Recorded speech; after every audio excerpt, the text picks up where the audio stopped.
сколько в процентах реально должен стоить ремонт от стоимости недвижимости? Если квартира стоит 10, закладывайте хотя бы 50% от стоимости этой квартиры. Не будет такого, что вы взяли квартиру за 10 миллионов и уложились в 10% в миллион. Забудьте, этих ценах их уже нет. Давайте посчитаем. Возьмем дом, когда строится просто коробка.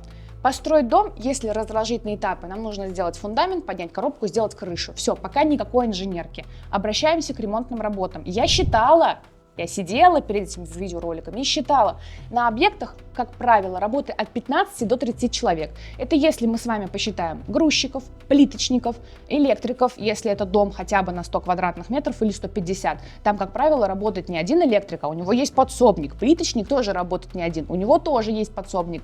Декоративщик, маляр — это, как правило, команда из 2, хотя бы 3 человек. Дальше идем. У нас кто-то укладывает ламинат, при этом кто-то делает потолки, при этом кто-то красит, делает плинтуса, устанавливает, ставит двери, и это все количество людей, которые я вам перечисляю. Это не считая вот всей работы студии, дизайнера, проектного менеджера, руководителя, прораба, технадзора, который есть. И что мы получаем? Мы получаем число от 15 до 30 человек, которые работают на вашем объекте, а вы до сих пор ожидаете, что это будет стоить 5 рублей. Ну нет, не будет это стоить 5 рублей.